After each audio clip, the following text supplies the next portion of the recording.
les cuento que los precios globales de los productos lácteos otra vez volvieron a caer, 7,4% en la última subasta. Y alcanzó el nivel más bajo en casi 5 años. O sea que los que quieren invertir en commodity, estamos complicados, no se puede invertir en commodity ahorita. La caída fue liderada por un descenso del 10% en el precio de la leche en polvo y de la leche entera en polvo, ¿ok? Esta bajada afecta de verdad que significativamente a agricultores locales y se produce en un contexto de demanda donde China está decreciendo su demanda. Algo que está en el tapete, que es la diferencia entre la leche A1 y la leche A2. ¿Ok? Fíjense que la leche A1 se refiere a las diferentes variables de una proteína que se llama beta-caseína. Entonces, esa beta-caseína es una, como les digo, es una proteína, ¿no? Entonces, y está presente en la leche de vaca. Esta beta-caseína es una de las proteínas más abundantes en la leche de vaca y existen, por supuesto, varias variantes.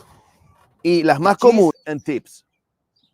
Y quiero hablarles de algo muy importante, ¿no? Que las proteínas de la leche y su relación con la manufactura de quesos artesanales.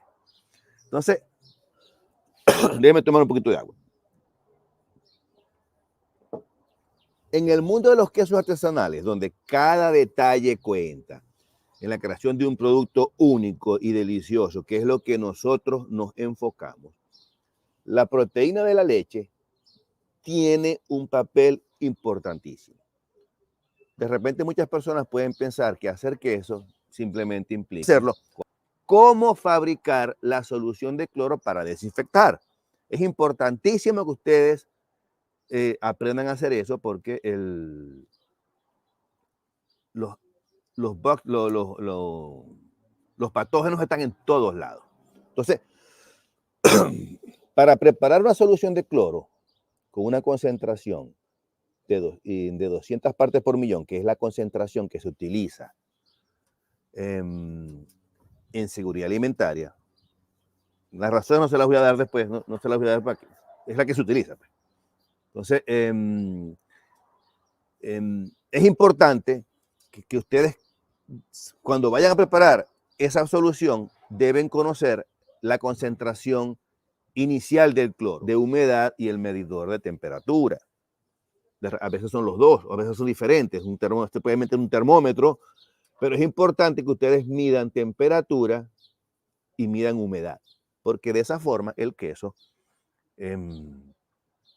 no se va a deshidratar. Sobre todo, en este caso, los quesos están empacados al vacío o están encerados, entonces allí el problema de la humedad no influye tanto, ¿no? Entonces, allí el agua yo diría que está de más. El queso es importante, 2 veces a la semana, en fin, ¿no?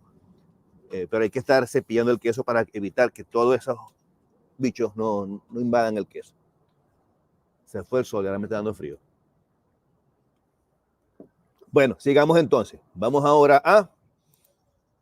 yo creo que ya vienen las preguntas, creo, ¿no? Vamos a ver. Creo que ya vienen las preguntas ya. Ah, aquí hay otro queso. Aquí hay otra foto que me pasaron. Fíjense. Fíjense esta belleza. Es un manchego. Este es un manchego, que por cierto lo voy a ver ahora cuando vaya para allá. Esto es un manchego. Este manchego está espectacular. Fíjense que tiene un cuerpo cerrado. Hay no hay huecos por allí. La cáscara está durita. Está seco en la parte externa y en la parte interna se ve que está compacto, que es un cuerpo bien cerrado. Por supuesto no puedo saber el sabor porque es una simple foto. Pero esto es un queso excelente. Aparentemente se ve que es un queso bueno, que está bien hecho. Sí. ¿Ok? No congela a 0 grados. Congela a un poquitico menos.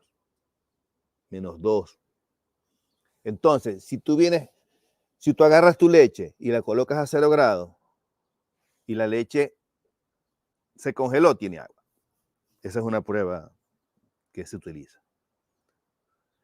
Entonces, también le puedes hacer análisis químico a la leche con prueba de sólidos totales, ¿no? Entonces, lo que pasa es que en los países tercermundistas se paga la leche por litro.